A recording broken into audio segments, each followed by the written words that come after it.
¿Eran reyes? ¿Eran magos? ¿Eran tres? Estas y otras preguntas estaremos analizando en este estudio.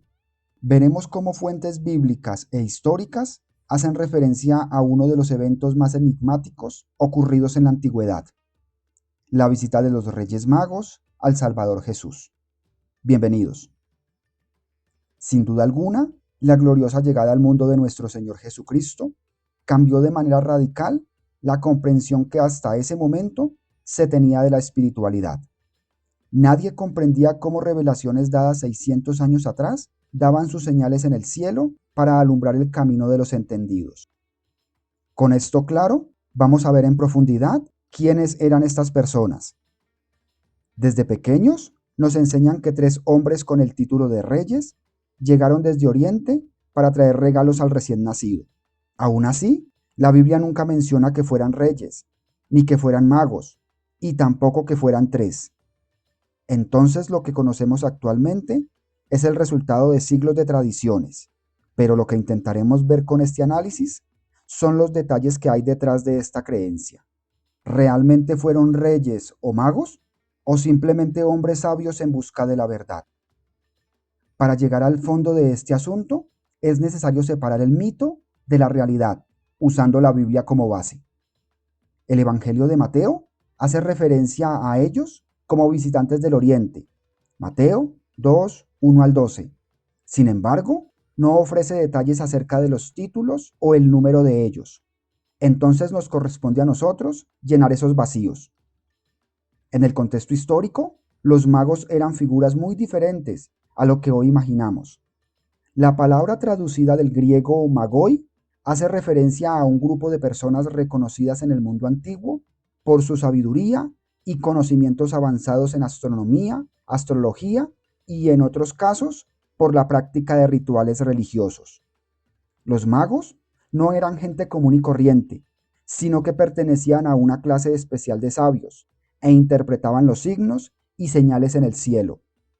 La traducción de la palabra magoi no implicaba necesariamente que fueran magos en el sentido de hechiceros, sino más bien que tenían la capacidad de entender las señales celestes, por lo que era muy común que fueran asesores de personas importantes, incluyendo, ahora sí, a gobernantes y reyes de un imperio.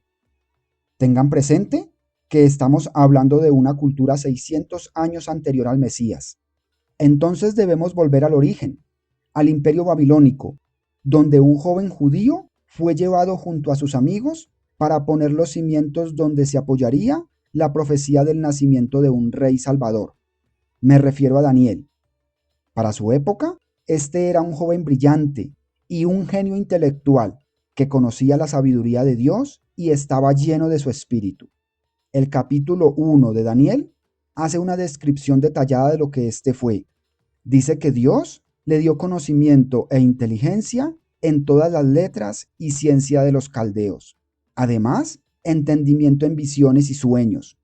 En el versículo 20 dice que Daniel era 10 veces superior a todos los magos y astrólogos del imperio. Con el tiempo, Daniel fue designado gobernador de la provincia babilónica y a su vez se hizo cargo de todos los magos y sabios del reino, como lo narra el capítulo 5, versículos 11 y 12. La revelación de Dios estaba sobre él, por lo que cosas que no eran de su tiempo le fueron mostradas, incluyendo el nacimiento del Salvador Jesús en Belén de Judea. Algo distintivo en Daniel fue que muchas de sus profecías eran de carácter privado, es decir, que no estaban abiertas a los ojos de todo el público. Precisamente, el lugar, fecha y hora de este glorioso evento sería celosamente guardado para el tiempo de su cumplimiento. A lo largo de su vida, el favor de Dios era manifiesto en todo lo que decía. Esto le mereció el reconocimiento y respeto de todos los magos y sabios que estaban bajo su cargo, incluyendo sus compatriotas que habían sido deportados junto a él, pero que ahora estaban dispuestos a transmitir y guardar de generación en generación el secreto que le había sido revelado a Daniel.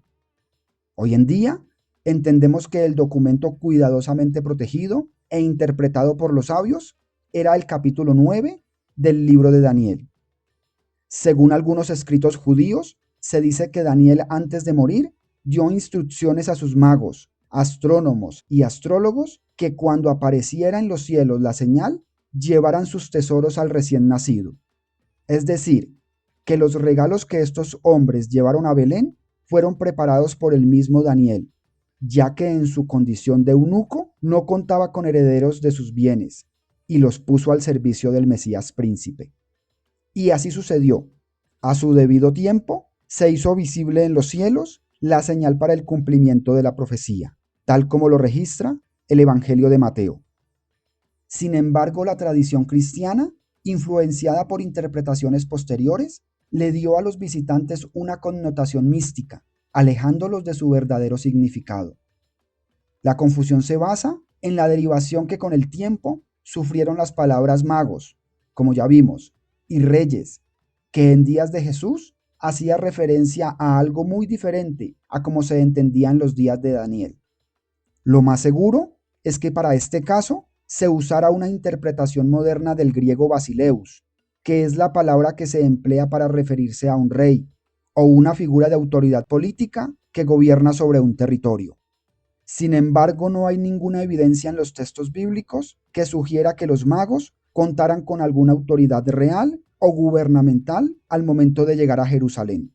Esto es, porque en la época cuando se escribió el Evangelio de Mateo, la palabra rey no necesariamente implicaba a alguien que gobernara un país o un territorio, sino que se utilizaba para referirse a figuras prominentes, a las cuales también se les llamaba reyes, debido a su sabiduría, estatus social o influencia, aunque no fueran monarcas en el sentido estrictamente político.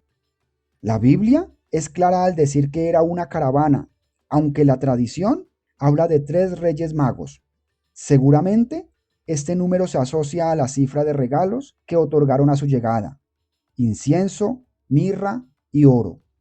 Sin embargo, este es un razonamiento bastante simplista, pues la cantidad de los regalos no implica necesariamente que fueran 3 personas diferentes, ya que es totalmente posible que un solo sabio hiciera entrega de estos tesoros. Aún así, desde el siglo III en adelante, se popularizó esta figura por parte de los primeros cristianos, quienes otorgaban una significativa importancia al número 3 como símbolo de plenitud.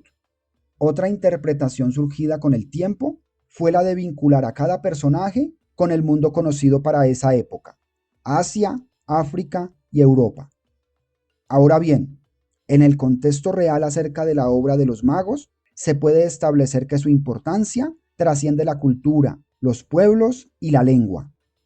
Entonces, la historia original de los sabios de Oriente está más relacionada con la búsqueda espiritual y la manifestación del mensaje de Cristo que con los detalles exactos sobre la cantidad de personas que componía ese grupo. Cuando vemos los regalos que los sabios llevaron al niño Jesús, los cuales fueron incienso, mirra y oro, se puede notar que eran obsequios valiosos, dignos de un homenaje real, y evidentemente lo eran. Sin embargo, estos regalos poseen un significado más profundo y a su vez simbólico, que va más allá de un simple acto de generosidad. Cada uno revela algo sobre la identidad del Salvador y su misión en la tierra. El oro es el elemento que comúnmente se asocia con la realeza, la riqueza material y el poder y autoridad. En la tradición hebrea, el oro era evidencia del favor que Dios había tenido con el pueblo judío. Con este regalo, los sabios reconocían en Jesús al Rey de Reyes, cuya soberanía no estaba limitada a un reino terrenal. Por otro lado, el incienso tiene un profundo significado espiritual, pues es el símbolo de la oración y la alabanza ascendente hacia el cielo. En este sentido, el incienso ofrecido por los magos es un reconocimiento de que el Salvador no solamente es rey, sino también que goza de divinidad y que su vida y sacrificio será una ofrenda para la humanidad. La mirra es quizá el regalo más misterioso. En la antigüedad, este elemento se usaba como un ungüento para embalsamar a los muertos, lo que la convierte en un símbolo de sufrimiento y de muerte. Este regalo no solo se refiere a la humanidad de Jesús, sino que también profetiza su destino como testimonio de salvación para todas las generaciones. Con todo lo anterior, podemos concluir que, al menos en este caso, los magos no fueron solo hombres de conocimientos avanzados, sino también personas profundamente espirituales, conscientes que la sabiduría divina podía revelarse a través de los fenómenos naturales. Los sabios de Oriente eran por tanto una mezcla de científicos, filósofos y sacerdotes, pero sobre todo un instrumento en las manos de Dios. De esta manera, llegamos al final de este estudio. Espero que muchas dudas hayan sido resueltas. Y como sé que se estarán preguntando acerca de los nombres Melchor, Gaspar y Baltasar, quiero decir que fueron añadidos a partir del siglo VI, pero es poco probable que se tratara de los personajes que aquí hemos visto. Si te pareció interesante este mensaje, te invito a apoyarlo tocando el icono de dedito arriba. Y si además te suscribes al canal y compartes este video con alguien más, estarás ayudando para que la verdad del Evangelio alumbre el corazón de nuevos creyentes. Ahora me despido y agradezco tu compañía.